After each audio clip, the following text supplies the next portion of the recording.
गणेश और बुढ़िया माई की कथा। एक बुढ़िया थी, वह बहुत ही गरीब और दृष्टिहीन थी। उसके एक बेटा और बहू थे। वह बुढ़िया सदैव गणेश जी की पूजा किया करती थी। एक दिन गणेश जी प्रकट होकर उस बुढ़िया से बोले, बुढ़िया माँ, तू जो चाहे सो मांग ले। बुढ़िया बोली, मुझे तो मांगना नहीं आता, कैसे और क्या मांगूं? तब गणेश जी बोले, अपने बहू बेटे से पूछ कर मांग ले। तब बुढ़िया ने अपने बेटे से कहा, गणेश जी कहते हैं तू कुछ मांग ले, बता मैं क्या मांगूं? पुत्र ने कहा, माँ तू धन मांग ले। बहू से पूछा तो बहू ने कहा, नाती मांग ले। तब बुढ़िया ने सोचा कि ये तो अपने अपने मतलब की बात कर रहे हैं। अतः उस बुढ़िया ने पड़ोसन से पूछा तो उन्होंने कहा, बुढ़िया तू तो थोड़े दिन जियोगी, क्यों तू धन मांगो और क्यों नाती मांगे? तू तो अपनी आँखों की रोशनी मांग ले, जिससे तेरी जिंदगी आराम से कट जाए।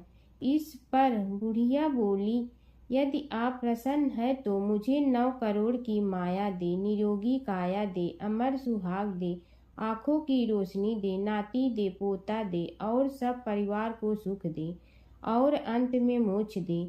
यह सुनकर तब गणेश जी बोले, बुढ़िया माँ, तुमने तो हमें ठग लिया।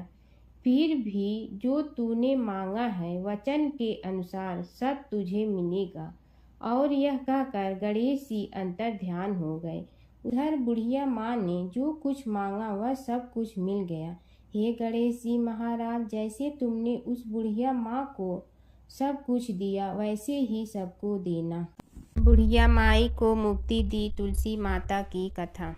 एक बुढ़िया माई तुलसी जी को सींचती और कहती कि हे तुलसी माता, सत की दाता, मैं तेरा बिडला सींचती हूँ, मुझे बहू दे, पीताम्बर की धोती दे, मीठा मीठा घास दे, बैकुंठा में वास दे, चटक की चाल दे, पटक की मोत दे, चंदन का काठ दे, रानी सा राज दे, दाल भात का भोजन दे, 11 की मौत दे, कृष्ण जी का कंधा दे। तब तुलसी माता यह सुनकर सूखने लगी। तो भगवान ने पूछा कि हे तुलसी, तुम क्यों सूख रही हो? तुलसी माता ने कहा कि एक बुढ़िया रोज आती है और यही बात कह जाती है, मैं सब बात तो पूरा कर दूंगी, लेकिन कृष्ण का कंधा कहाँ से लाऊंगी? तो भगवान बोले, जब वो मरेगी तो मैं अपने आप कंधा दे आऊँगा, तू बुढ़िया माई से कह देना। जब बुढ़िया माई मर गई, सब लोग आ गए। जब माई को ले जाने लगे तो वह किसी से न उठी। तब भगवान एक 12 बरस के बालक का रूप धारण करके आए। बालक ने कहा, मैं कान में एक बात कहूँगा तो बुढ़िया माई उठ जाएगी। बालक ने कान में कहा, बुढ़िया माई मन की निकाल ले, पीताम्बर की धोती ले, मीठा मीठा घास ले, बैकुंठा का वास ले, चटक की चाल ले, पटक की मोत ले, कृष्ण जी का कंधा ले। यह सुनकर बुढ़िया माई हल्की हो गई। भगवान ने कंधा दिया और बुढ़िया माई को मुक्ति मिल गई। हे तुलसी माता, जैसे बुढ़िया माई को मुक्ति दी वैसे सबको देना है। माता सीता की कथा। यह कहानी सीता माता कहती थी और श्री राम इसे सुना करते थे। एक दिन श्री राम भगवान को किसी काम के लिए बाहर जाना पड़ा तो सीता माता कहने लगी कि भगवान, मेरा तो 12 वर्ष का नित्य नियम है, अब आप बाहर जाएंगे तो मैं अपनी कहानी किसे सुनाऊंगी? श्री राम ने कहा कि तुम कुएं की पाल पर जाकर बैठ जाना और वहां जो औरतें पानी भरने आएंगी उन्हें अपनी कहानी सुना देना। सीता माता कुएं की पाल पर जाकर बैठ जाती हैं। एक स्त्री आई, उसने रेशम की जड़ी की साड़ी पहन रखी थी और सोने का घड़ा ले रखा था। सीता माता उसे देख कहती हैं कि बहन, मेरा 12 वर्ष का नित्य नेम सुन लो। पर वह स्त्री बोली कि मैं तुम्हारा नित्य नेम सुनूंगी तो मुझे घर जाने में देरी हो जाएगी और मेरी सास मुझसे लड़ेंगी। उसने कहानी नहीं सुनी और चली गई। उसकी रेशम जड़ी की साड़ी फट गई। सोने का घड़ा मिट्टी के घड़े में बदल गया। सास ने देखा तो पूछा कि ये किसका दोष अपने सिर लेकर आ गई है। बहू ने कहा कि कुएं पर एक औरत बैठी थी। उसने कहानी सुनने के लिए कहा, लेकिन मैंने सुनी नहीं, जिसका यह फल मिला है। बहू की बात सुनकर अगले दिन वही साड़ी और घड़ा लेकर सास कुएं की पाल पर गई। सास को वहीं माता सीता बैठी मिली तो माता सीता ने कहा कि बहन, मेरी कहानी सुन लीजिए। सास बोली कि एक बार छोड़, मैं तो 4 बार कहानी सुन लूंगी। राम आए लक्ष्मण आए, देश के पुजारी आए, नित नेम का नेम लाए, आओ राम बैठो राम। तपी रसोई जियो राम, माखन मिश्री खाओ राम। दूध बतासा पियो राम, सूत के पल का मोठो राम। साल दुसाला पोठो राम, साल दुसाला ओढ़ो राम। जब बोलो जब राम ही राम, राम संवारे सबके काम। खाली घर भंडार भरेंगे, सबका बेड़ा पार करेंगे। श्री राम जय राम जय जय राम। सास बोली कि बहन, कहानी तो बहुत अच्छी लगी। कहानी सुनकर सास घर चली गई और उसकी साड़ी फिर से रेशम जड़ी की बन गई। मिट्टी का घड़ा फिर सोने के घड़े में बदल गया। बहू कहने लगी, सासू माँ, आपने ये सब कैसे किया? सास ने कहा कि बहू, तू दोष लगा के आई थी और मैं अब दोष उतार कर आ रही हूँ। बहू ने फिर पूछा कि वह कुएं वाली स्त्री कौन है? सास बोली कि वे सीता माता थी। वे पुराने से नया कर देती हैं, खाली घर में भंडार भर देती हैं। वह लक्ष्मी जी का वास घर में कर देती हैं। आदमी की जो भी इच्छा हो उसे पूरा कर देती हैं। बहू बोली कि ऐसी कहानी मुझे भी सुना दो। सास बोली कि ठीक है, तुम भी सुनो। और सास ने कहानी शुरू की। राम आए लक्ष्मण आए, देश के पुजारी आए, नित नेम का नेम लाए, आओ राम बैठो राम। तपी रसोई जियो राम, माखन मिश्री खाओ राम। दूध बतासा पियो राम, सूत के पल का मोठो राम। साल दुसाला पोठो राम, साल दुसाला ओढ़ो राम। जब बोलो जब राम ही राम, राम संवारे सबके काम। खाली घर भंडार भरेंगे, सबका बेड़ा पार करें। श्री राम जय जय राम। कहानी सुनकर बहू बोली कि कहानी तो बहुत अच्छी है। सास ने कहा कि ठीक है, इस कहानी को रोज कहा करेंगे।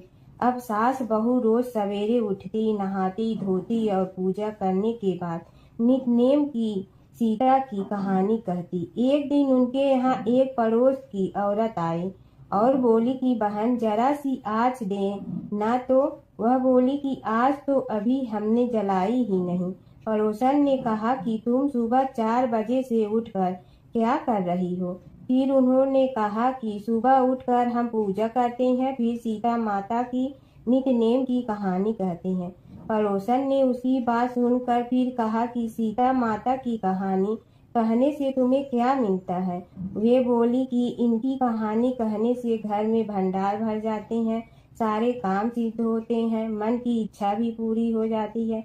पड़ोसन कहती है कि बहन, ऐसी कहानी तो मुझे भी सुना दो। फिर वह बोली कि ठीक है, तुम भी यह कहानी सुन लो। राम आए लक्ष्मण आए, देश के पुजारी आए, नित नेम का नेम लाए, आओ राम बैठो राम। सारी कहानी सुनने के बाद पड़ोसन कहने लगी, बहन, कहानी तो मुझे बहुत अच्छी लगी। अब वह पड़ोसन भी नित नेम सीता माता की कहानी कहने लगी। कहानी कहने से सीता माता ने पड़ोसन के भी भंडार भर दिए।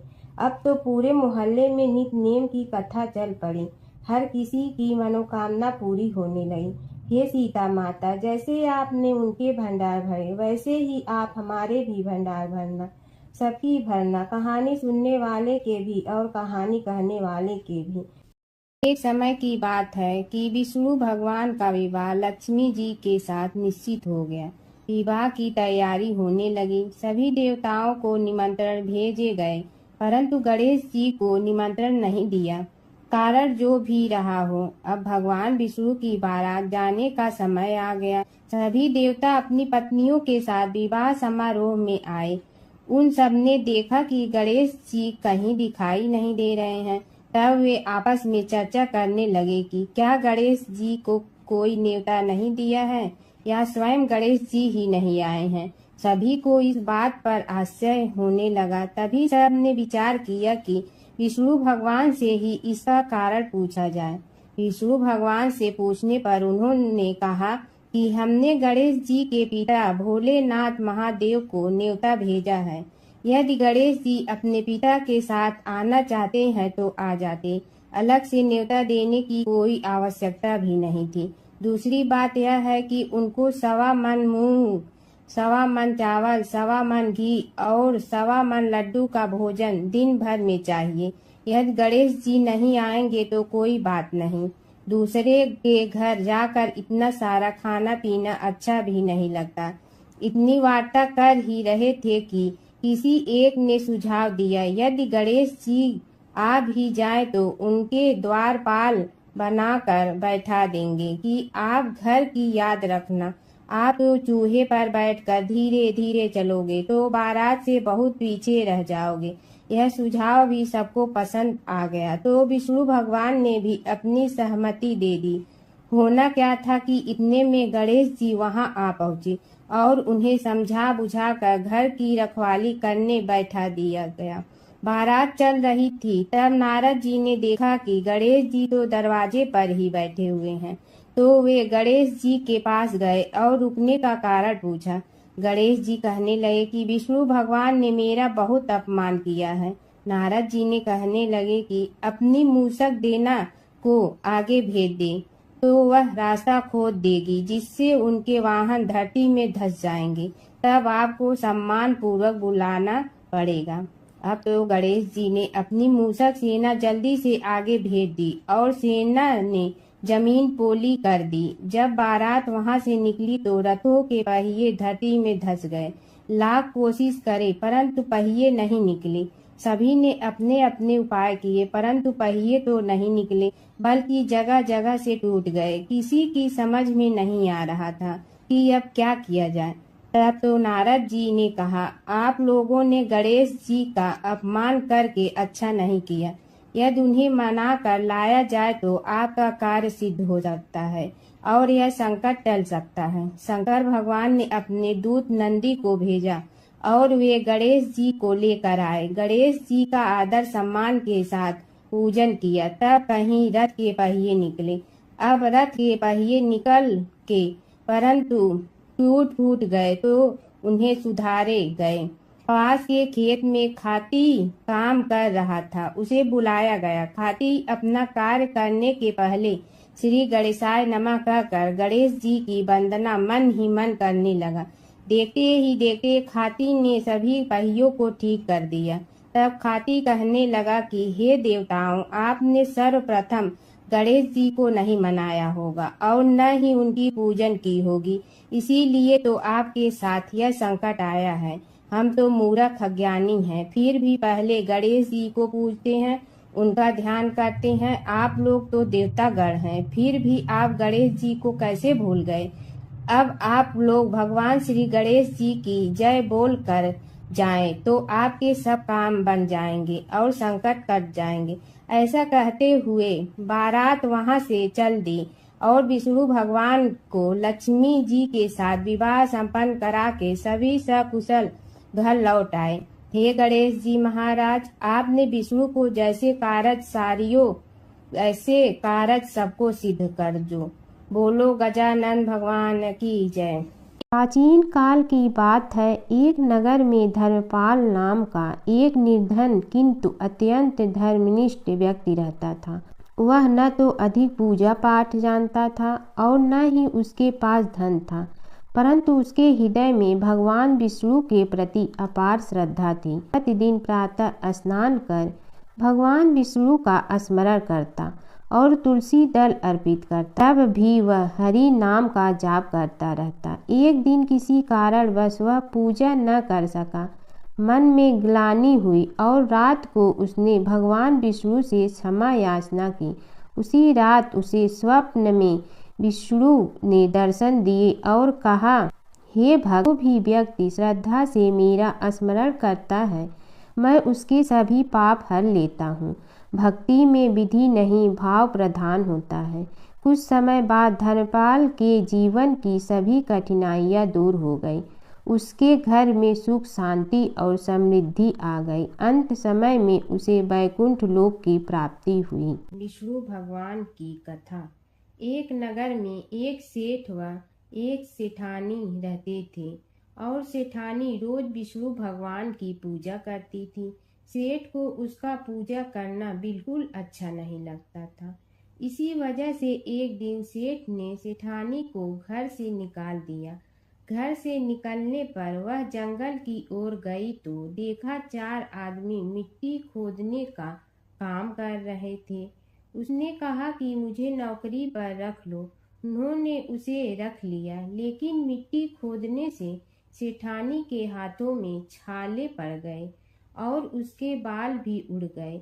वह आदमी कहते हैं कि बहन, लगता है तुम किसी अच्छे घर की महिला हो।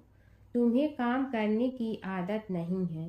तुम एक काम रहने दो और हमारे घर का काम कर लिया करो। वह चारों आदमी उसे अपने साथ घर ले गए और वह 4 मुट्ठी अनाज लाते और सभी बांट कर खा लेते। एक दिन सेठानी ने कहा कि कल से 8 मुट्ठी अनाज लाना। अगले दिन वह 8 मुट्ठी अनाज लाए और सेठानी पड़ोसन से आग मांग लाई। उसने भोजन बनाया, विष्णु भगवान को भोग लगाया, फिर सभी को खाने को दिया।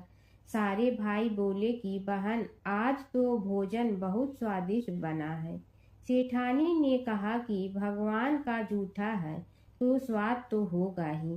सेठानी के जाने के बाद सेठ भूखा रहने लगा और आस पड़ोस के सारे लोग कहने लगे कि ये तो सेठानी के भाग्य से खाता था।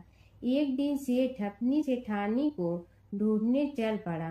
उसने ढूंढते हुए वह भी उस जंगल में पहुंच गया जहां वह चारों आदमी मिट्टी खोद रहे थे। सेठ ने उन्हें देखा तो कहा कि भाई, मुझे भी काम पर रख लो। उन आदमियों ने उसे काम पर रख लिया, लेकिन मिट्टी खोदने से उसके भी हाथों में छाले पड़ गए और बाल उड़ने लगे। उसकी यह हालत देख चारों बोले कि तुम्हें काम की आदत नहीं है, तुम हमारे साथ चलो और हमारे घर में रह लो। सेठ उन चारों आदमियों के साथ उनके घर चला गया और जाते ही उसने सेठानी को पहचान लिया, लेकिन सेठानी घूंघट में थी तो सेठ को देख नहीं पाई। सेठानी ने सभी के लिए भोजन तैयार किया और हर रोज की भांति विष्णु भगवान को भोग लगाया। उसने उन चारों भाइयों को भोजन परोस दिया, लेकिन जैसे ही वह सेठ को भोजन देने लगी तो विष्णु भगवान ने उसका हाथ पकड़ लिया। भाई बोले कि बहन, ये तुम क्या कर रही हो? वह बोली, मैं कुछ नहीं कर रही हूँ, मेरा हाथ तो विष्णु भगवान ने पकड़ लिया है। भाई बोले, हमें भी विष्णु भगवान के दर्शन कराओ। उसने भगवान से प्रार्थना की तो विष्णु जी प्रकट हो गए। सभी ने दर्शन किए। सेठ ने सेठानी से क्षमा मांगी और सेठानी को साथ चलने को कहा। भाइयों ने अपनी बहन को बहुत सा धन देकर विदा किया।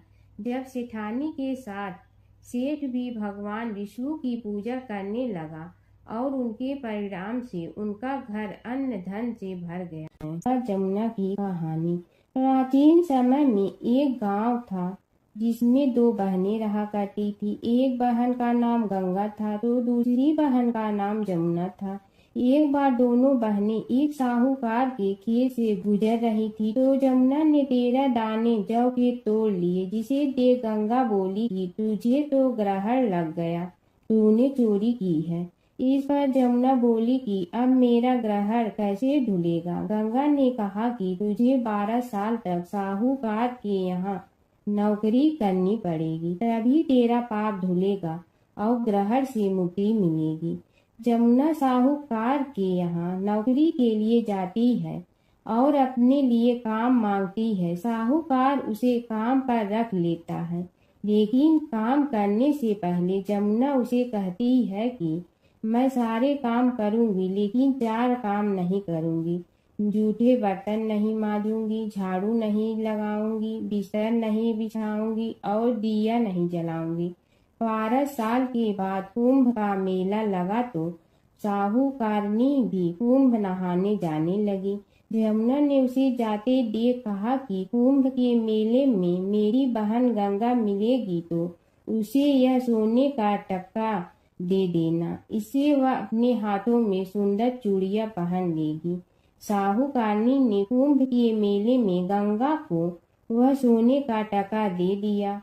गंगा ने उनसे वह टका लेते हुए कहा कि मेरी बहन को कहना कि उसके 12 वर्ष पूरे हो गए हैं, अब वह वहां वापिस आ जा।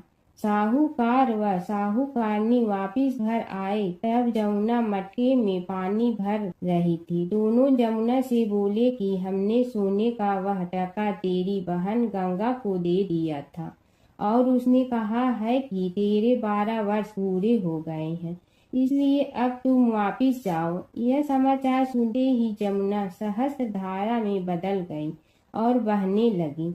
यमुना जी का यह रूप देखकर साहूकार और साहूकारनी परेशान हो गई थी। हमारे घर में जमुना माता ने काम किया, हमें तो अब ग्रहण लग गया है, हम यह ग्रहण कैसे उतारेंगे। जमुना भागकर गंगा माता के पास चली गई। गंगा ने जमुना से पूछा कि तुम साहूकारनी से कुछ कहकर आई हो या ऐसे ही बिना बताए आ गई। तब जमुना बोली कि मैं तो कुछ भी बताकर नहीं आई हूँ। गंगा ने कहा कि जा उन्हें धीरज दे आ, नहीं तो उन्हें जीवन भर असंतोष ही रहेगा। गंगा के कहने पर जमुना माता ने साहूकारनी को सपने में दर्शन दिए और कहा कि तुम दोनों उल्टे माथे क्यों पड़े हो, जाओ उठकर खाओ पियो। तब दोनों बोले कि हम कैसे उठे, हमें तो ग्रहण लगा है, क्योंकि हमने उल्टे सीधे और पता नहीं कितने नीच कार्य आपसे कराए हैं। तब यमुना जी बोली कि तुम्हें ग्रहण नहीं लगा है, ग्रहण तो मुझे लगा था कि मैंने तुम्हारे खेत से 13 दाने जौ के चुराए थे।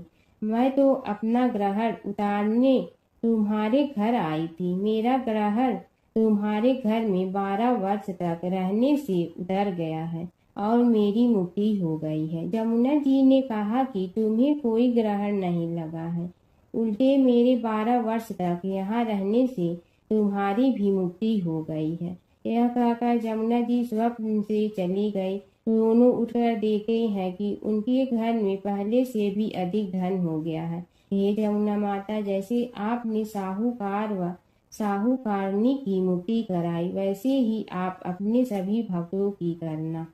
नगर बसेरे की कहानी।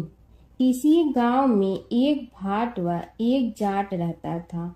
दोनों में घनिष्ठ मित्रता थी। एक बार जाट अपनी बहन के घर जाने को तैयार हुआ तो भाट अपनी ससुराल जाने को तैयार हुआ। दोनों साथ चल पड़े तो रास्ते में रुककर एक कुएं की मुंडेर पर बैठ गए। जाट ने भाट से कहा कि नगर बसेरा कर लेते हैं। इस पर भाट बोला कि तू ही नगर बसेरा कर ले, मैं तो अपनी ससुराल जा रहा हूँ, वहाँ खूब खातिर होगी मेरी, तू कर ले नगर बसेरा। जाट वहीं कुएं के पास बैठ पानी की घंटी और चावल का दाना लेकर नगर बसेरा करने लगा। नगर बसेरा करने के साथ जाट कहने लगा कि नगर बसेरा जो करे सो मल धोवे पाँव, ताता माड़ा तापसी देगी मेरी माँ, माँ देगी मावशी तेगी द्वारका का वास, मीठा मीठा घास वृंदावन का वास, 5 कुल्थी छठी रास, मेरी जीवड़ो श्री कृष्ण के पास, डालू पानी हो जाए घी, झट से निकल जाए मेरा जी। यह सब कर के वह जाट बहन के पास चल पड़ा। जाट की बहन ने भाई के आने पर उसकी खातिर की खी बूरा के साथ भाई को जिमाया। दोनों ने बैठकर ढेर सारी बातें की। इधर भाट अपने ससुराल पहुंचा तो वहाँ आग लगी हुई थी। आग बुझाने वह भी लग गया, जिसमें हाथ मुंह भी काले हो गए और खुद भी थोड़ा सुलझ गया। ना रोटी ना पानी के लिए ही किसी ने पूछा। एक पड़ोसन आई तो उसने भाट की सास को कहा कि जमाई आया है, जरा उस आओ भगत कर लो। बुढ़िया बोली कि सब कुछ तो जल गया है, अब कहाँ से आओ भगत करूं। तब पड़ोसन ने ही भाट को एक रोटी के साथ छाछ दी। उसने वही खाकर गुजारा किया। शाम को दोनों फिर घर की ओर चल पड़े और रास्ते में मिल गए और एक दूसरे का हाल पूछा। भाट बोला कि मेरी ससुराल में तो आग लगी हुई थी, आग बुझाते मैं खुद काला हो गया हूँ, ना रोटी मिली ना पानी। जाट बोला कि मेरी तो बहुत खातिर हुई। फिर बोला कि मैंने कहा था ना कि नगर बसेरा कर ले, अब कर ले, लेकिन भाट ने फिर मना कर दिया। कहने लगा कि चाहे रोटी दे या न दे, तेरी तो माँ है, दही चूरमा का पेड़ा धरा पाएगा। भाट ने फिर नगर बसेरा नहीं किया, जाट ने कर लिया। नगर बसेरा जो करे सो मल धोए पाँव, ताता मारा तापसी देगी मेरी माँ। माँ देगी मावशी देगी द्वारका का वास, मीठा मीठा घास वृंदावन का वास। 5 कुल्ठी छठी रास, मेरा जी बड़ो श्री कृष्ण के पास। डालू पानी हो जाए घी, झट से निकल जाए मेरा जी। करके वह चल पड़ा। घर पहुँचते ही जाट की मावशी ने बहुत लाड प्यार किया। उधर भाट घर गया तो उसकी भैंस खो गई थी। बाप एक लाठी रखे तो दूसरी उठाए और कहने लगा कि ससुराल गया तो आग लगा दी, अब यहाँ आया तो भैंस खो दी। बाप ने कहा कि पहले भैंस लेकर आ, तभी रोटी पानी मिलेगा। सारा दिन भाट भैंस ढूंढता रहा, लेकिन उसे भैंस नहीं मिली। जाट और भाट की मुलाकात फिर से बाजार में हो गई। जाट ने भाट के हाल चाल पूछे तो भाट बोला कि आते ही भैंस खो गई, बस उसी दिन से भैंस ढूंढ रहा हूँ। रोटियां का तो पूछो ही मत। जाट ने कहा कि मैंने तो पहले ही कहा था कि नगर बसेरा कर ले। जाट की बात सुनकर भाट बोला कि तेरे नगर बसेरे में इतनी ताकत है तो चल अब कर लेते हैं। दोनों ने बैठकर नगर बसेरा किया। नगर बसेरा जो करे सो मल धोवे पाँव, ताता मारा तापसी देगी मेरी माँ। माँ देगी मावशी देगी द्वारका का वास, मीठा मीठा घास वृंदावन का वास। 5 कुल्ठी छठी रास, मेरा जीवड़ो श्री कृष्ण के पास। डालू पानी हो जाए घी, झट से निकल जाए मेरा जी। दोनों के नगर बसेरा करने पर भाट जैसे ही आगे बढ़ा तो उसकी खोई भैंस मिल गई, जिसे लेकर घर पहुंचा। घर पहुंचते ही माँ ने कहा कि लड़के को आते ही घर से निकाल दिया, सारे दिन से ये भूखा प्यासा भटक रहा है। यह कहकर उसकी माँ ने उसको खूब खिलाया पिलाया। इस घटना के बाद सारे नगर में ढिंढोरा पिटवा गया कि तब कोई अपने पीहर या सास से आते जाते नगर बसेरा करें। जैसे भाट को नगर बसेरा करने का फल मिला, वैसे ही हर किसी को मिले। गणेश जी की कथा।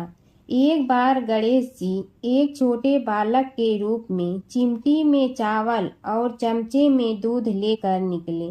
वो हर किसी से कह रहे थे कि कोई मेरी खीर बना दो, कोई मेरी खीर बना दो। एक बुढ़िया बैठी हुई थी, उसने कहा ला मैं बना दूं। वह छोटा सा बर्तन चढ़ाने लगी। तब गणेश जी ने कहा कि दादी माँ छोटी सी भगोनी मत चढ़ाओ, तुम्हारे घर में जो सबसे बड़ा बर्तन है वही चढ़ा दो। बुढ़िया ने वही चढ़ा दिया। वह देखती रह गई कि वह जो थोड़े से चावल उस बड़े बर्तन में डाली थी वह तो पूरा भर गया है। गणेश जी ने कहा दादी माँ मैं नहा कर आता हूँ, खीर तैयार हो गई हो तो। बुढ़िया के पोते पोती खीर खाने के लिए रोने लगे। बुढ़िया ने कहा गणेश जी तेरे भोग लगाना कहकर चूल्हे में थोड़ी सी खीर डाली। और कटोरी भर भर कर बच्चों को दे दी। बुढ़िया की पड़ोसन ऊपर से देख रही थी, तो बुढ़िया ने सोचा यह चुगली कर देगी, तो एक कटोरा भर कर उसे भी पकड़ा दिया। बेटे की बहू ने चुपके से एक कटोरा खीर खाई और कटोरा चक्की के नीचे छुपा दिया। अभी भी गणेश जी नहीं आए थे। बुढ़िया को भी भूख लग रही थी। वह भी एक कटोरा खीर खाकर किवाड़ के पीछे बैठकर एक बार फिर कहा कि गणेश जी आपके भोग लगे कहकर खाना शुरू कर दिया। तभी गणेश जी आ गए। बुढ़िया ने कहा, आ जा रे गणेशिया, खीर खा ले, मैं तो तेरी ही राह देख रही थी। गणेश जी ने कहा, दादी माँ मैंने तो खीर पहले ही खा ली। बुढ़िया ने कहा, कब खाई?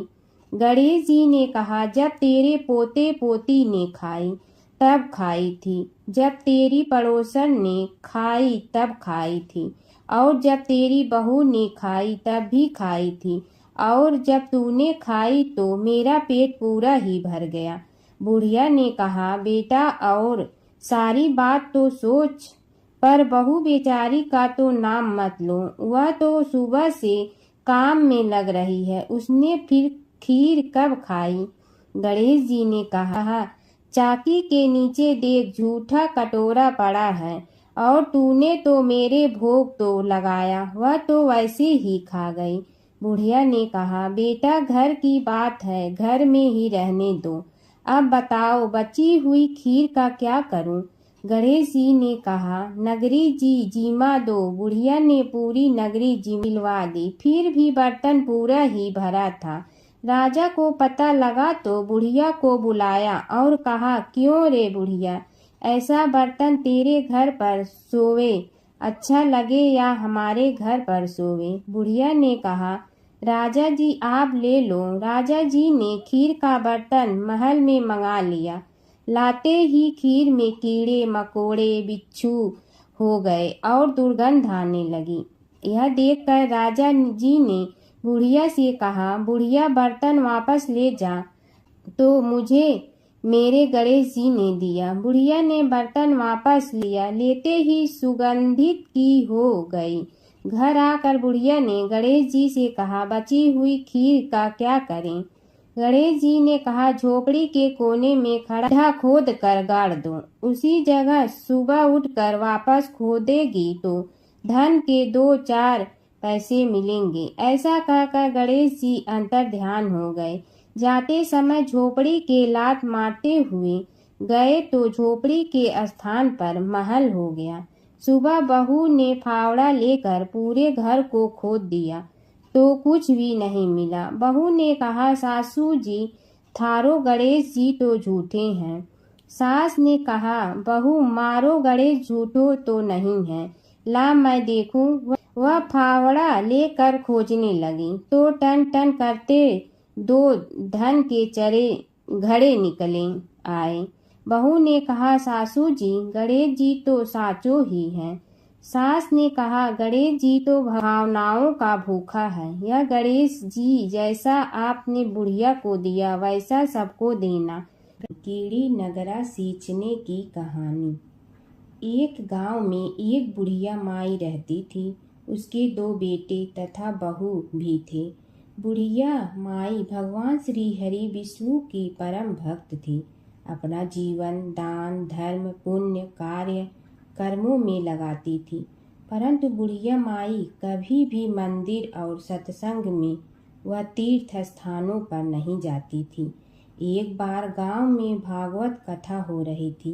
बेटे ने कहा, माँ आप सारा दिन घर में रहती हैं, आप मंदिर में भागवत कथा सुनने क्यों नहीं जाती? बुढ़िया माई ने बेटे का मन रखने के लिए कह दिया कि आज जाऊंगी, परंतु नहीं गई। ऐसा करते करते 6 दिन निकल गए। बुढ़िया माई के बेटे ने कहा, माँ आज अंतिम दिन है, आज तो कथा सुनने आपको जाना ही पड़ेगा। सारा दिन घर का काम करके बुढ़िया माई ने जाते जाते इतनी देर कर दी कि अंतिम दिन की भागवत कथा भी समाप्त हो गई। भगवान श्री हरि विष्णु सन्यासी का रूप धारण करके बुढ़िया माई के पास आए और बोले, बुढ़िया माई, तुम कहाँ जा रही हो? बुढ़िया माई ने कहा, मैं भागवत कथा सुनने जा रही हूँ। तब सन्यासी रूपधारी भगवान श्री हरि विष्णु ने कहा, अब इतनी देर से क्यों जा रही हो? वहाँ तो अब कथा समाप्त हो गई है, अब वहाँ जाकर क्या करोगी? बुढ़िया माई ने कहा, अब घर से निकली हूँ तो जाकर ही रहूंगी। सब सन्यासी रूपधारी भगवान श्री हरि विष्णु ने कहा कि अब कथा समाप्त हो गई, भक्त लोग भी अपने अपने घर चले गए, अब तुम वहाँ से क्या लाओगी? तो बुढ़िया माई बोली, कुछ नहीं तो मैं वहाँ से एक ईंट ही उठा लाऊंगी। तो सन्यासी रूपधारी भगवान श्री हरि विष्णु बोले, तुम वहाँ से मिट्टी की ईंट लाओगी, उसके बदले में मैं तुम्हें एक सोने की ईंट देता हूँ। बुढ़िया माई ने ईंट ले ली और घर की तरफ चल पड़ी और विचार करने लगी कि यदि यह ईंट मैं घर लेकर जाऊंगी तो बेटे बहू झगड़ने लगेंगे, इसीलिए घर के आंगन में बाहर ही बुढ़िया माई ने वह ईंट जमीन में गाड़ दी। परंतु अब बुढ़िया माई का ध्यान उस ईंट पर ही रहने लगा। खाने पीने घर के काम करने में सदैव बुढ़िया माई अपना ध्यान सोने की ईंट पर ही लगाई रखती। बेटे बहू ने पूछा, माँ पूरे दिन घर के आंगन में क्या करती रहती हो? तो बुढ़िया माई ने कहा, मैं आने जाने वाले को देखती रहती हूँ। एक दिन बुढ़िया माई मर गई। यमराज के दूत बुढ़िया माई को लेने आए। बुढ़िया माई को लेकर धर्मराज जी के पास पहुँचे और धर्मराज जी को सारी बात बतलाई। धर्मराज जी ने बुढ़िया माई को कुतिया की योनि दे दी और कुतिया उसी पेड़ के नीचे बैठी रहती। बुढ़िया माई की बहू ने कहा, इस कुतिया को यहाँ से भगाओ, नहीं तो यह बच्चों को काट जाएगी। तो उसके बेटे ने उसकी पीठ पर एक लकड़ी मारी और बुढ़िया माई मर गई और को सर्प की योनि मिली। आंगन में सर्प को देखकर बेटे बहू ने किसी को काट नहीं जाए इसी डर से मार दिया। फिर बुढ़िया माई मरकर धर्मराज जी के पास पहुंची। बुढ़िया माई कीड़ी का रूप धारण करके उस आंगन में कीड़ी नगरा बना लिया। आंगन में कीड़ी नगरा हो गया। घर वाले बहुत परेशान हुए। घर वाले भोजन भी नहीं बना रहे थे और मन ही मन होने का स्मरण करने लगे। तब भगवान श्री हरि विष्णु सन्यासी का रूप धारण करके आए और बोले कि कुछ खाने को दे दो। तो घरवाले ने कहा, महाराज, हमारे खाने को भी कुछ नहीं बनाया, क्योंकि हमारे घर में कीड़ी नगरा हो गया है। आप ही इसका कुछ उपाय बतलाइए।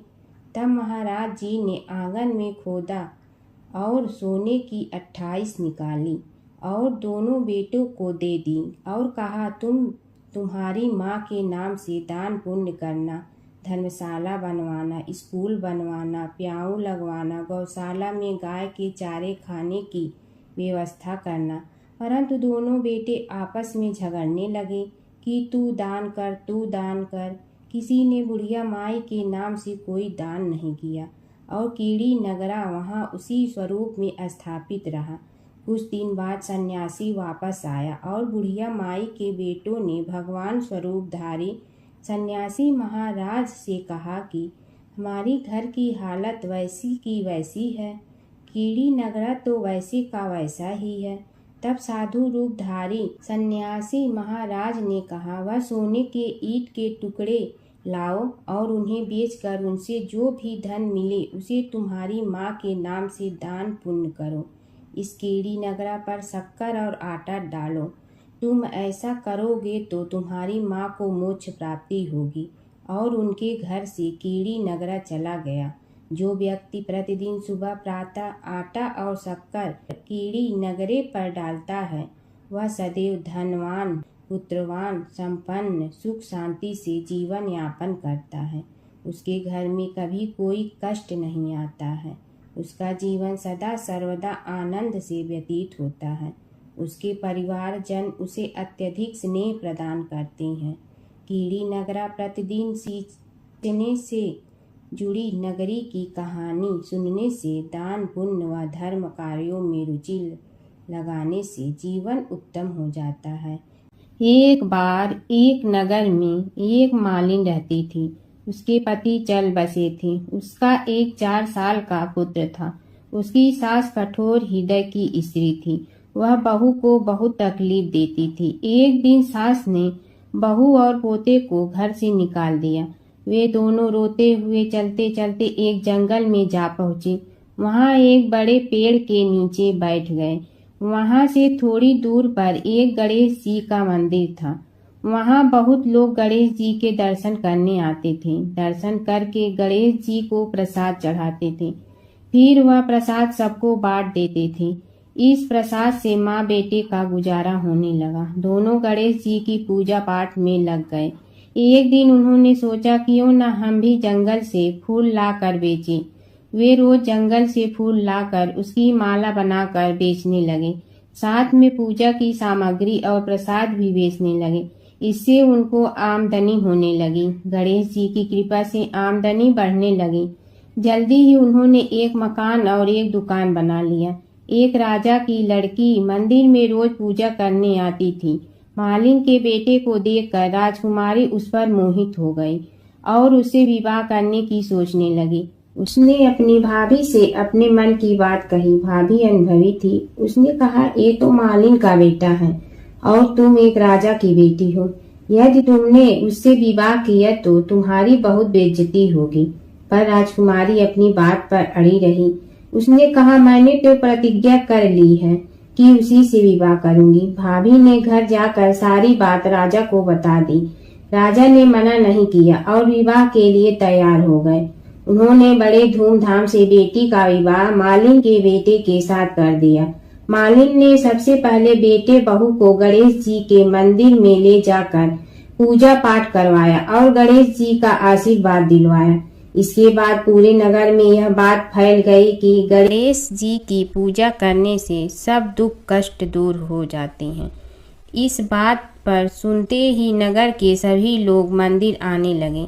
मालिन और उसके बेटे की बिक्री और बढ़ गई। उधर उसकी सास के बुरे दिन आ गए।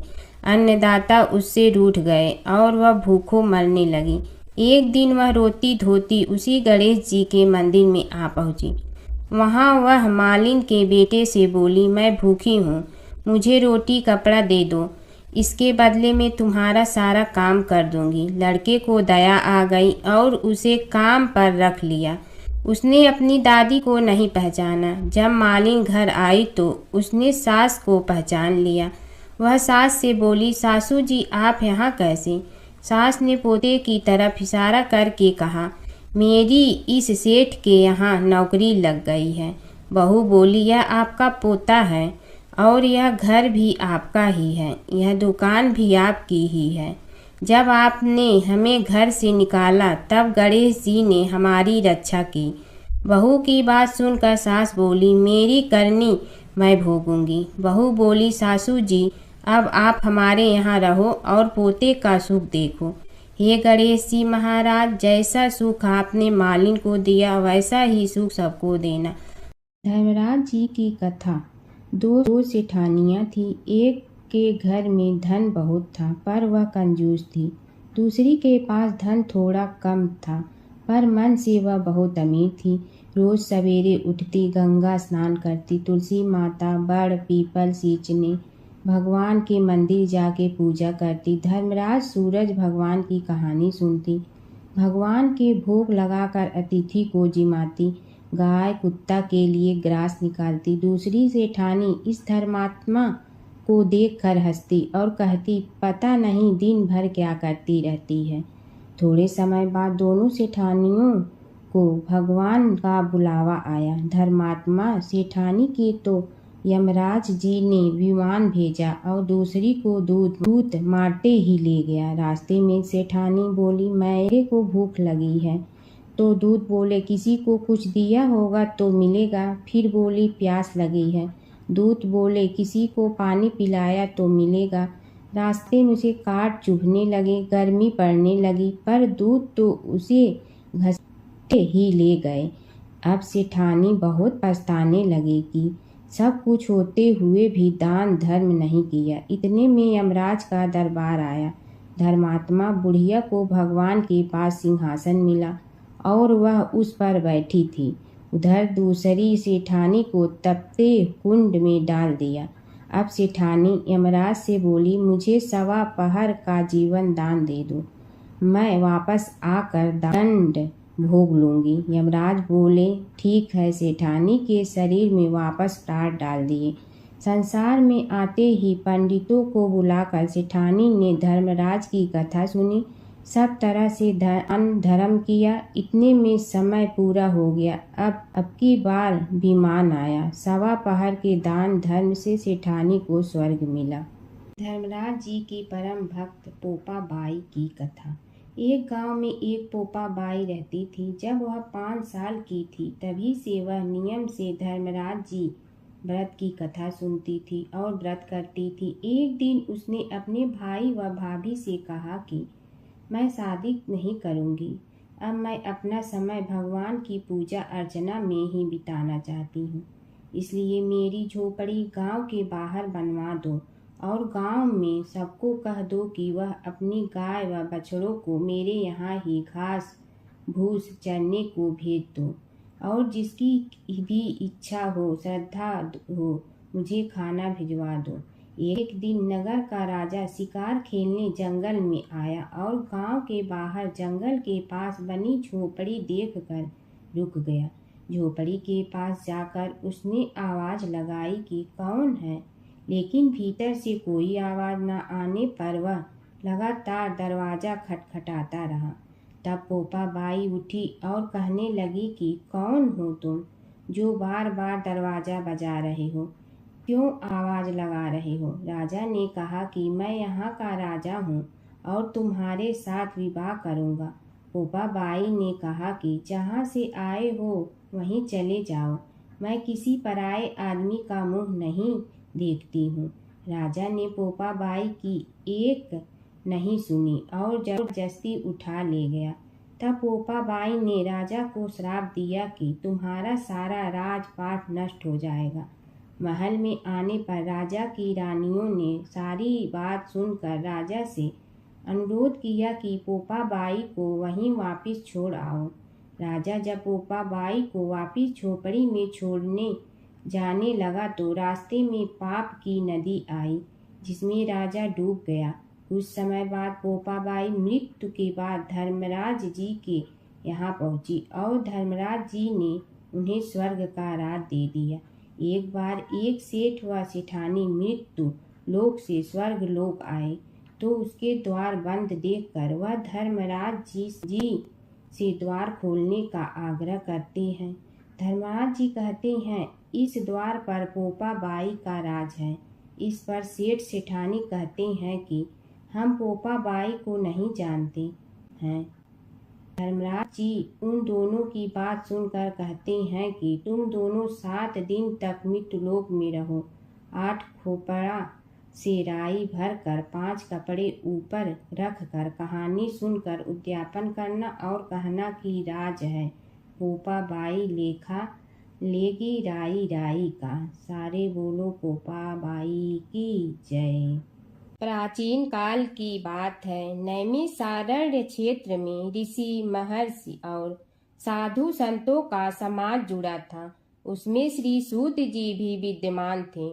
शौनक जी ने उनकी सेवा में उपस्थित होकर निवेदन किया कि हे अज्ञान रूप घोर तिमिर को नष्ट करने में करोड़ों सूर्यों के समान प्रकाशमान श्री सूत जी हमारे कानों के लिए अमृत के समान जीवन प्रदान करने वाले कथा तत्व का वर्णन कीजिए।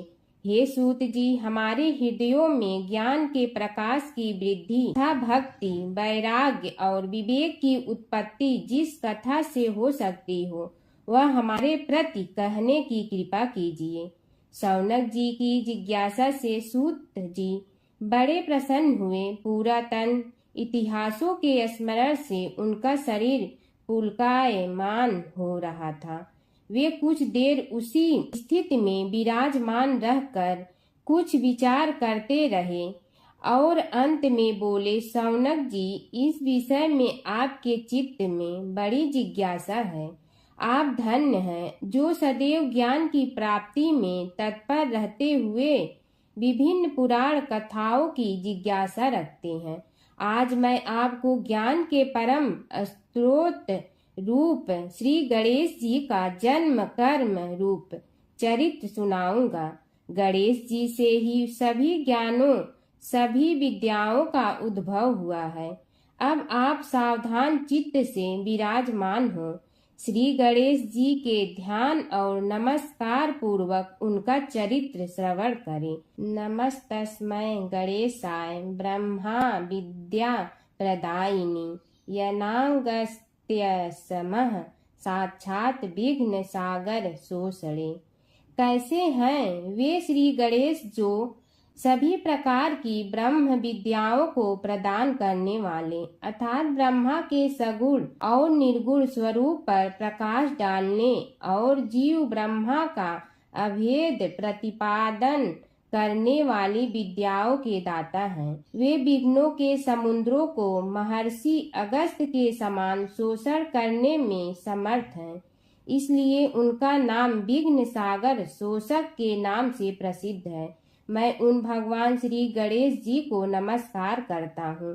प्रथम पूजा के अधिकारी श्री गणेश जी, यह कहकर सूत जी कुछ समय के लिए मौन हो गए और फिर बोले, शौनक जी, भगवान गणेश जी ही सर्वप्रथम पूजा प्राप्ति के अधिकारी हैं।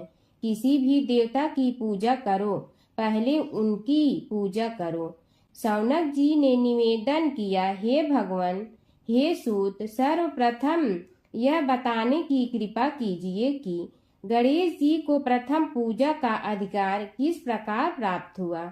इस विषय में मेरी बुद्धि मोह को प्राप्त हो रही है कि सृष्टि रचयिता ब्रह्मा जी, पालन करता भगवान नारायण और संहार करता शिव जी में से किसी को प्रथम पूजा का अधिकारी क्यों नहीं माना गया।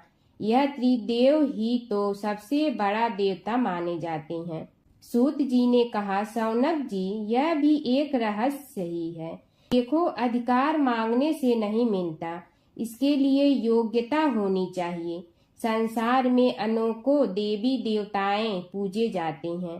पहले जो जिसका इष्ट देव होता है वह उसी की पूजा किया करता है। इससे बड़े देवताओं के महत्व में कमी आने की आशंका उत्पन्न हो गई। इस कारण देवताओं में परस्पर विवाद होने लगा।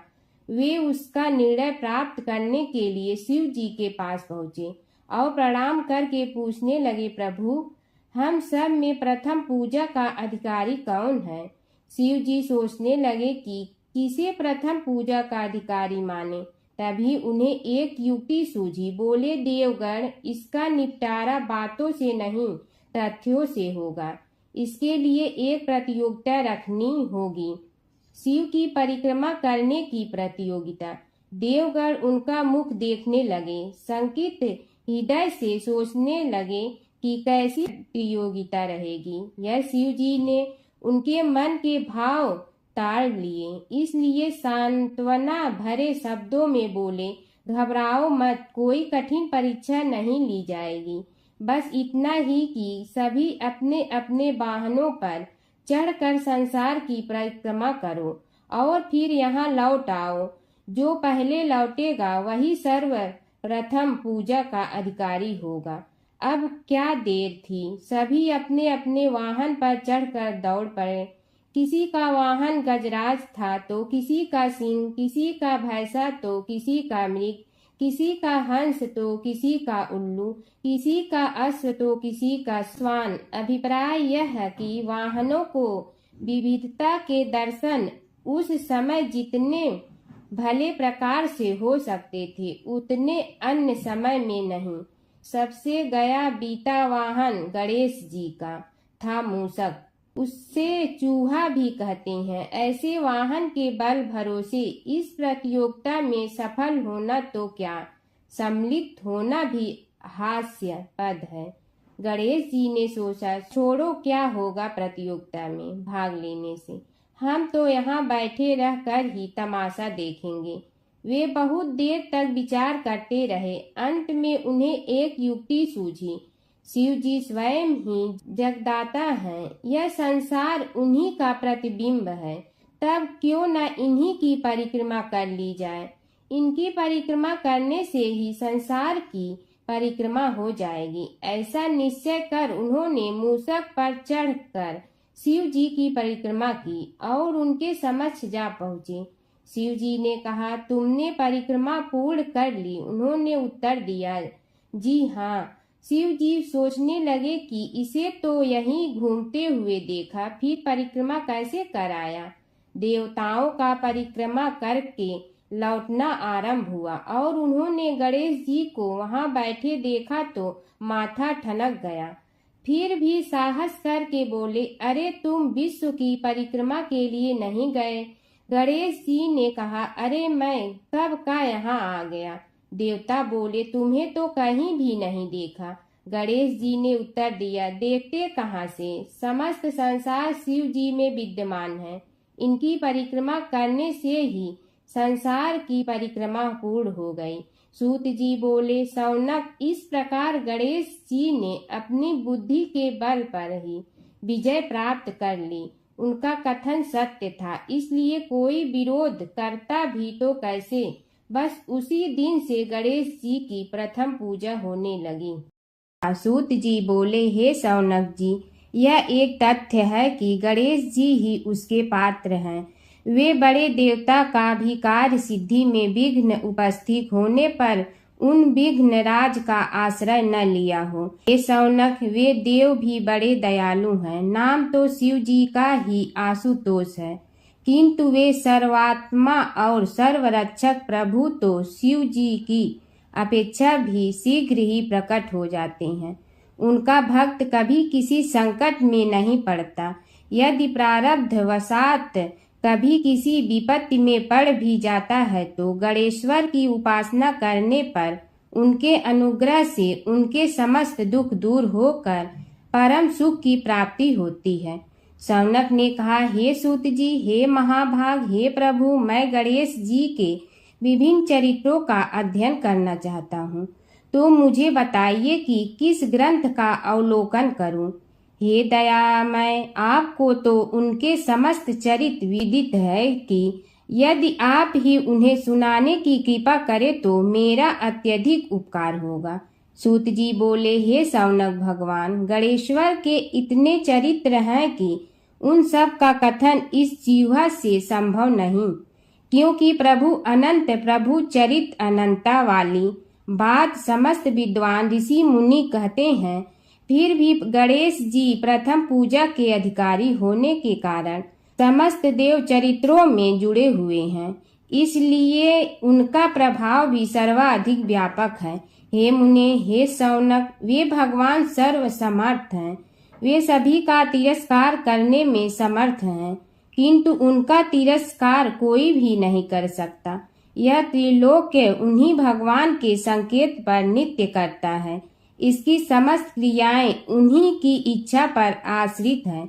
हे शौनक भगवान गणेश्वर स्वयं कहते हैं, शिवे विष्णु च शक्तौ च सूर्ये मयि निराधिपयो भेद बुद्धि योगः स सम्य योगुः मतो मम। हे नरेश्वर, हे वरेण्य, शिव, विष्णु, शक्ति, सूर्य और मुझ गणेश में जो अभेद बुद्धि योग है, मेरे मत में वही सम्यक योग है। इससे यह भी सिद्ध है कि समस्त देवता उन्हीं के स्वरूप हैं। वे ही भगवान विभिन्न कार्य रूपों के अनुसार अपना भिन्न भिन्न नाम रखते हैं। हे मुनि श्रेष्ठ, उन सब देवताओं के चरित्र भी उन्हीं गणराज के चरित्र हैं। यद्यपि सब चरित्र एक ही ग्रंथ में मिलने में संभव नहीं है, फिर भी गणेश्वर के अनेकों प्रमुख चरित्रों का वर्णन गणेश पुराण में हुआ है। राजा सोमकांत का वृतांत कथन। शौनक जी ने पूछा, हे प्रभु, गणेश पुराण का आरंभ किस प्रकार हुआ, यह मुझे बताने की कृपा करे। इस पर सूत जी ने कहने लगे, हे शौनक, यद्यपि गणेश पुराण है, तो बहुत प्राचीन, क्योंकि भगवान गणेश्वर तो आदि हैं। न जाने कब से गणेश जी अपने उपासकों पर कृपा करते चले आ रहे हैं। उनके अनंत चरित्र हैं, जिनका संग्रह एक महापुराण का रूप ले सकता है। उसे एक बार भगवान नारायण ने नारद जी को और भगवान ने शंकर और जगन जननी पार्वती जी को सुनाया था। बाद में वही पुराण संक्षेप रूप में ब्रह्मा जी ने महर्षि वेद व्यास को सुनाया और फिर व्यास जी ने महर्षि भृगु को सुनाया। भृगु ने कृपा करके सौराष्ट्र के एक राजा सोमकांत को सुनाया था। तब से वह पुराण अनेक कथाओं में विस्तृत होता रहा और अनेक कथाओं से रहित होता हुआ अनेक रूप में प्रचलित है। शौनक जी ने पूछा, भगवान आप यह बताने का कष्ट करें कि राजा सोमकांत कौन था? उसने महर्षि से गणेश पुराण का श्रवण कहाँ किया था? उस पुराण के श्रवण से उसे क्या क्या उपलब्धियां हुई? हे नाथ, मुझे श्री गणेश्वर की कथा के प्रति उत्कंठा बढ़ती ही जा रही है। सूत जी बोले, हे शौनक, सौराष्ट्र के देवनगर नाम की एक प्रसिद्ध राजधानी थी। वहाँ का राजा सोमकांत था। वह अपनी प्रजा का पुत्र के समान पालन करता था। वह वेद ज्ञान संपन्न, शस्त्र विद्या में पारंगत एवं प्रबल प्रतापी राजा, समस्त राजाओं में मान्य तथा अत्यंत वैभवशाली था। उसका ऐश्वर्य कुबेर के भी ऐश्वर्य को लज्जित करता था। उसने अपने पराक्रम से अनेकों देश जीत लिए थे। उसकी पत्नी अत्यंत रूपवती, गुणवती, धर्माज्ञा एवं पतिव्रत धर्म का पालन करने वाली थी। वह सदैव अपने प्राणनाथ की सेवा में लगी रहती थी। उसका नाम सुधर्मा था। जैसे वह प्रतिव्रता थी, वैसे ही राजा भी एक पत्नी व्रता का पालन करने लगा। उसके हेमकांत नामक एक सुंदर पुत्र था। वह भी सभी विद्याओं का ज्ञाता और अस्त्र शस्त्रादि के अभ्यास में निपुण हो गया था। यह सभी श्रेष्ठ लक्षणों से संपन्न, सद्गुणी एवं प्रजा जनों के हितों का अत्यंत पोषक था। इस प्रकार राजा सोमकांत स्त्री पुत्र, पशु वाहन, राज्य एवं प्रतिष्ठा आदि से सब प्रकार सुखी था। उससे दुख तो था ही नहीं। सभी राजागण उसका हार्दिक सम्मान करते थे तथा उसकी श्रेष्ठ कीर्ति भी संसार व्यापी थी। परंतु युवा अवस्था के अंत में सोमकांत को घृणित कोष्ठ रोग हो गया। उसके अनेक उपचार किए गए, किंतु कोई लाभ नहीं हुआ। रोग शीघ्रता से बढ़ने लगा और उसके कीड़े पड़ गए। जब रोग की अधिक वृद्धि होने लगी और उसका कोई उपाय न हो सका, तो राजा ने मंत्रियों को बुलाकर कहा, सुव्रतो, जाने किस कारण यह रोग मुझे पीड़ित कर रहा है। अवश्य ही यह किसी पूर्व जन्म के पाप का फल होगा। इसलिए मैं अब अपना समस्त राजपाट छोड़कर वन में रहूंगा। मेरे पुत्र हेमकांत को मेरे समान मानकर राज्य शासन का धर्म पूर्वक संचालन कराते रहें।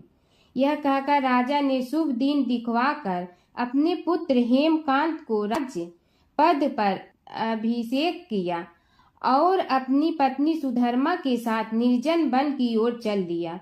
प्रजापालक राजा के वियोग में समस्त प्रजा जन अश्रु बहाते हुए उनके साथ चले गए। राज्य की सीमा पर पहुंचकर राजा ने अपने पुत्र अमात्यगण और प्रजा जनों को समझाया, आप सब लोग धर्म के जानने वाले, श्रेष्ठ आचरण में तत्पर एवं सहृदय हैं। यह संसार तो वैसे भी परिवर्तनशील है। जो आज है वह कल नहीं था और आने वाले कल में भी नहीं रहेगा। इसलिए मेरे जाने से दुख का कोई कारण नहीं है। मेरे स्थान पर मेरा पुत्र सभी कार्यों को करेगा। इसलिए आप सब उसके अनुशासन में रहते हुए उसे सदैव सम्मान करते रहें। फिर पुत्र से कहा, बेटा, यह स्थिति सभी के समझ आती रही है। हमारे पूर्व पुरुष भी परंपरागत रूप से वृद्धावस्था आने पर वन में जाते रहे हैं मैं कुछ समय पहले ही वन में जा रहा हूँ, तो कुछ पहले या पीछे जाने में कोई अंतर नहीं पड़ता। यदि कुछ वर्ष बाद जाऊं तब भी मोह का त्याग करना ही होगा। इसलिए हे वत्स, तुम दुखित मत हो और मेरी आज्ञा मानकर राज्य शासन को ठीक प्रकार चलाओ। ध्यान रखना, क्षत्रिय धर्म का कभी त्याग न करना और प्रजा को सदा सुखी रखना। इस प्रकार राजा सोमकांत ने सभी को समझा बुझा कर वहां से वापस लौट आया और स्वयं अपनी पतिव्रता भार्या के साथ वन में प्रवेश किया। पुत्र हेमकांत के आग्रह से उसने सुबल और ज्ञान गम्य नामक 2 आत्माओं को भी साथ ले लिया। उन सब ने एक समतल एवं सुंदर स्थान देखकर वहां विश्राम किया। तभी उन्हें एक मुनि कुमार दिखाई दिया। राजा ने उससे पूछा, तुम कौन हो, कहाँ रहते हो? यदि उचित समझो तो मुझे बताओ। मुनि बालक ने कोमल बाणी में कहा, मैं महर्षि भृगु का पुत्र हूँ। मेरा नाम च्यवन है। हमारा आश्रम निकट में ही है। अब आप भी अपना परिचय दीजिए। राजा ने कहा, मुनि कुमार, आपका परिचय पाकर मुझे बड़ी प्रसन्नता हुई। मैं सौराष्ट्र के देवनगर नामक राज्य का अधिपति रहा हूँ। अब अपने पुत्र को राज्य देकर मैंने अरण्य की शरण ली है। मुझे कुष्ठ रोग अत्यंत पीड़ित किए हुए हैं। उसकी निवृत्ति का कोई उपाय करने वाला हो तो कृपा कर मुझे बताइए। मुनि कुमार ने कहा, मैं अपने पिताजी से अपना वृतांत कहता हूँ, फिर वे जैसा कहेंगे आपको बताऊंगा। यह कहकर मुनि बालक चला गया और कुछ देर में ही आकर बोला, राजन, मैंने आपका वृतांत अपने पिताजी को बताया। उनकी आज्ञा हुई है कि आप सब मेरे साथ आश्रम में चलकर उनसे भेंट करें, तभी आपके रोग के विषय में भी विचार किया जाएगा। राजा सोमकांत के पूर्व जन्म का वृत्तांत भृगु द्वारा वर्णन। राजा अपनी पत्नी और अमात्यों के सहित च्यवन के साथ साथ भृगु आश्रम में जा पहुंचा और उन्हें प्रणाम कर बोला, हे भगवान, हे महर्षि, मैं आपकी शरण हूँ। आप मुझ कुष्ठी पर कृपा कीजिए। महर्षि बोले, राजन, यह तुम्हारे किसी पूर्व जन्म कृत पाप का ही उदय हो गया है। इसका उपाय मैं विचार करके बताऊंगा। आज तो तुम सब स्नान आज से निवृत्त होकर रात्रि विश्राम करो। महर्षि की आज्ञा अनुसार सबने स्नान भोजन आदि के उपरांत रात्रि व्यतीत की और प्रातः काल स्नान आदि नित्य कर्मों से निवृत्त होकर महर्षि की सेवा में उपस्थित हुए। महर्षि ने कहा, राजन, मैंने तुम्हारे पूर्व जन्म का वृतांत जान लिया हूँ और यह भी विदित कर लिया है कि किस पाप के फल से तुम्हें इस रोग की प्राप्ति हुई है। यदि तुम चाहो तो उसे सुना दूं। राजा ने हाथ जोड़कर निवेदन किया, बड़ी कृपा होगी मुनिनाथ, मैं उसे सुनने के लिए उत्कंठित हूँ।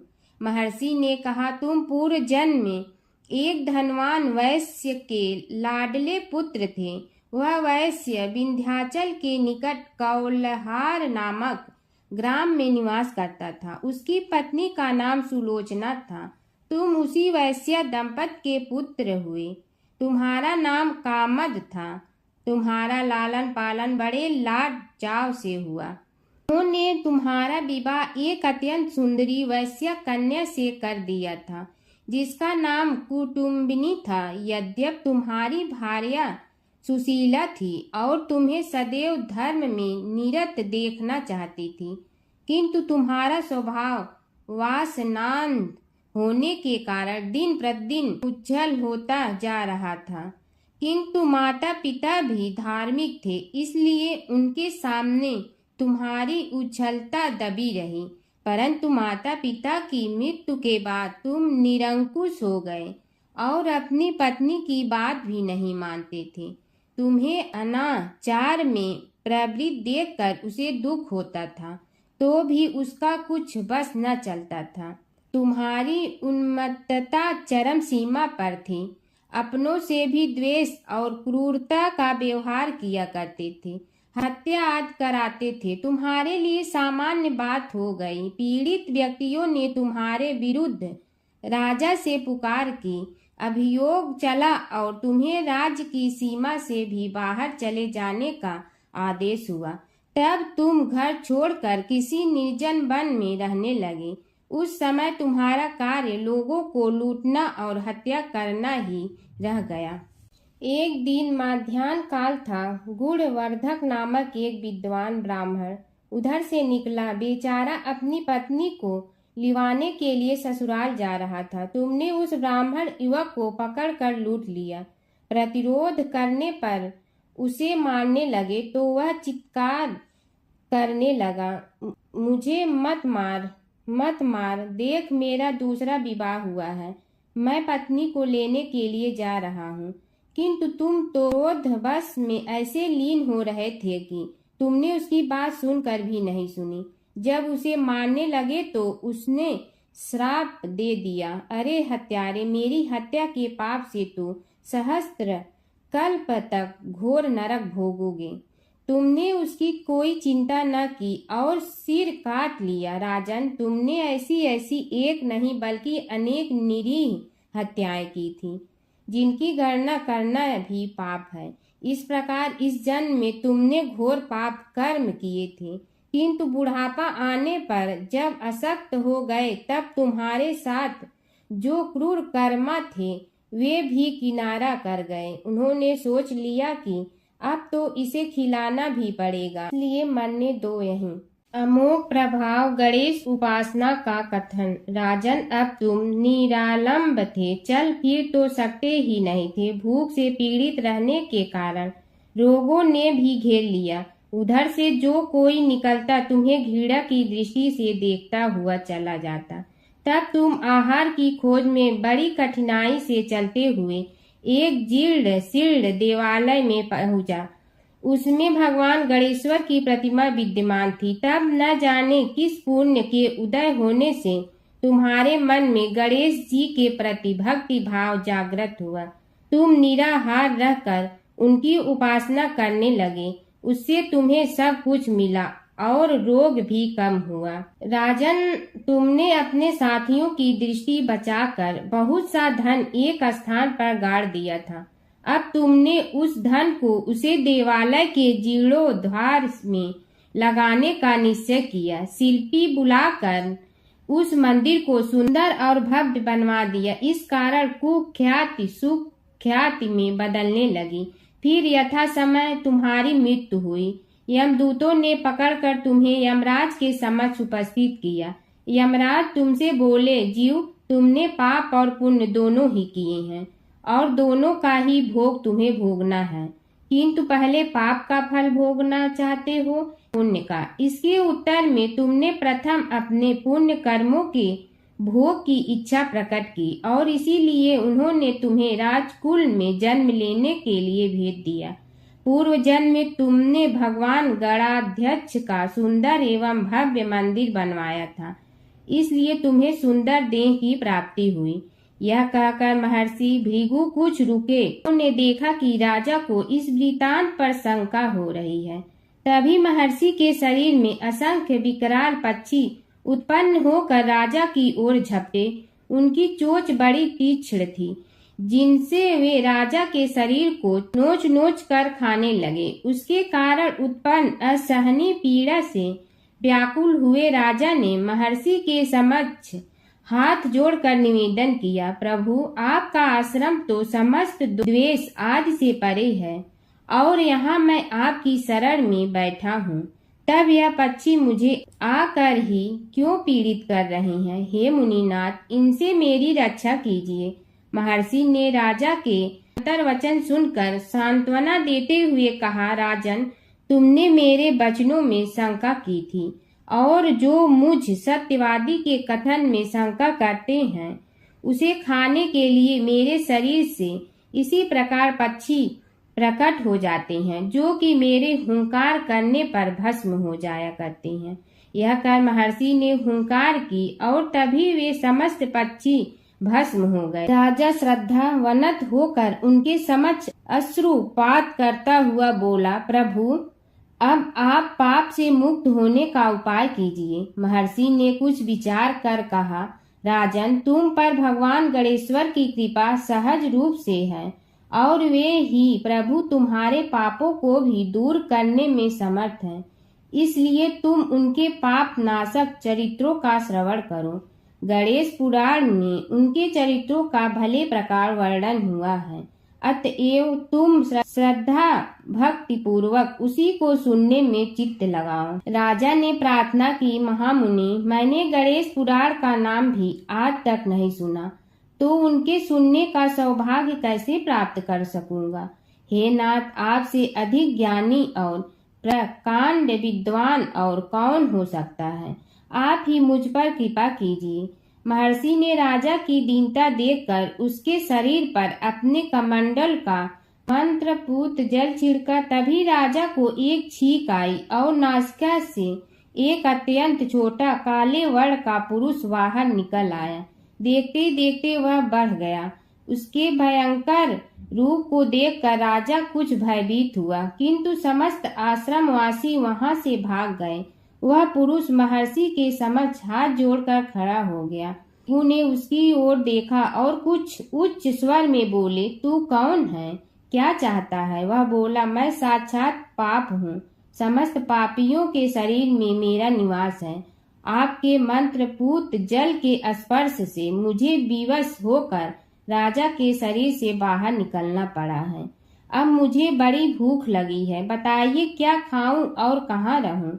महर्षि बोले, तू उस आम के अवकाश स्थान में निवास कर और उसी वृक्ष के पत्ते खाकर जीवन निर्वाह कर। यह सुनते ही वह पुरुष आम के वृक्ष के पास पहुंचा, किंतु उसके स्पर्श मात्र से वह वृक्ष जलकर भस्म हो गया। फिर जब पाप पुरुष को रहने के लिए कोई स्थान दिखाई न दिया तो वह भी अंतर्हित हो गया। हर व्रत कथा के साथ पढ़ी और सुनी जाने वाली लपसी तपसी की यह कहानी। एक लपसी था, एक तपसी था। तपसी हमेशा भगवान की तपस्या में लीन रहता था। लपसी रोजाना सवा सेर की लपसी बनाकर भगवान का भोग लगाकर जीम लेता था। एक दिन दोनों लड़ने लगे। तपसी बोला, मैं रोज भगवान की तपस्या करता हूँ, इसलिए मैं बड़ा हूँ। लपसी बोला, मैं रोज भगवान को सवा सेर लपसी का भोग लगाता हूँ, इसलिए मैं बड़ा हूँ। नारद जी वहाँ से गुजर रहे थे। दोनों को लड़ता देखकर उनसे पूछा कि तुम क्यों लड़ रहे हो।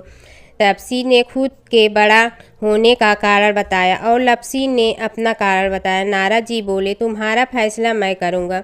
दूसरे दिन लपसी और तपसी नहाकर अपनी रोज की भक्ति करने आए तो नारद जी ने छुपकर 1.25 करोड़ की एक एक अंगूठी उन दोनों के आगे रख दी। तपसी की नज़र उस अंगूठी पर पड़ी जो उसने चुपचाप अंगूठी उठाकर अपने नीचे दबा ली। तब लपसी की नज़र अंगूठी पर पड़ी, लेकिन उसने ध्यान नहीं दिया। भगवान को भोग लगाकर लपसी खाना खाने लगा। नारद जी सामने आए तो दोनों ने पूछा कि कौन बड़ा, तो नारद जी ने तपसी से खड़ा होने को कहा। वो खड़ा हुआ तो उसने नीचे दबी अंगूठी दिखाई पड़ी। नारद जी ने लपसी से कहा, तपस्या करने के बाद भी तुम्हारी चोरी करने की आदत नहीं गई, इसलिए लपसी बड़ा है और तुम्हें तुम्हारी तपस्या का कोई फल भी नहीं मिलेगा। तपसी शर्मिंदा होकर माफ़ी मांगने लगा। उसने नारद जी से पूछा, मुझे मेरी तपस्या का फल कैसे मिलेगा। नारद जी ने कहा, यदि कोई गाय और कुत्ते की रोटी नहीं बनाएगा तो फल तुम्हें मिलेगा। यदि कोई ब्राह्मण को भोजन करवा कर दक्षिणा नहीं देगा तो फल तुम्हें मिलेगा। यदि कोई साड़ी के साथ ब्लाउज नहीं देगा तो फल तुझे मिलेगा। यदि कोई दिए से दिया जलाएगा तो फल तुम्हें मिलेगा। यदि कोई सारी कहानी सुने लेकिन तुम्हारी कहानी नहीं सुने तो फल तुझे मिलेगा। उसी दिन से हर व्रत कथा कहानी के साथ लपसी तपसी की कहानी भी सुनी और कही जाती है। ओम जय जगदीश हरे स्वामी, जय जगदीश हरे। भक्त जनों के संकट क्षण में दूर करे। ओम जय जगदीश हरे। जो ध्यावे फल पावे, दुख बिन दे मन का। सुख संपत्ति घर आवे, कष्ट मिटे तन का। ओम जय जगदीश हरे। मात पिता तुम मेरे शरण कहूँ किसकी, तुम विनय और न दूजा आस करूँ जिसकी। ओम जय जगदीश हरे। तुम पूर्ण परमात्मा तुम अंतर्यामी, पार ब्रह्म परमेश्वर तुम सबके स्वामी। ओम जय जगदीश हरे। तुम बिंदा के सागर तुम पालन करता, मैं मूरख कल काम कृपा करो भरता। ओम जय जगदीश हरे। तुम हो ये कय गोचर सबके प्राणपति, किस विधि मिलूं दया में तुमको मैं कुमति। ओम जय जगदीश हरे। दीन बंधु दुख हरता तुम रक्षक मेरे, अपने हाथ उठाओ द्वार पड़ा तेरे। ओम जय जगदीश हरे। विषय विकार मिटा पाप हरो देवा, श्रद्धा भक्ति बढ़ाओ संतन की सेवा। ओम जय जगदीश हरे। तन मन धन सब तेरा, स्वामी सब कुछ है तेरा, तेरा तुझको अर्पण क्या लागे मेरा। ओम जय जगदीश हरे। जय जगदीश हरे। स्वामी जय जगदीश हरे। भक्त जनों के संकट क्षण में दूर करे। ओम जय जगदीश हरे। स्वामी जय जगदीश हरे।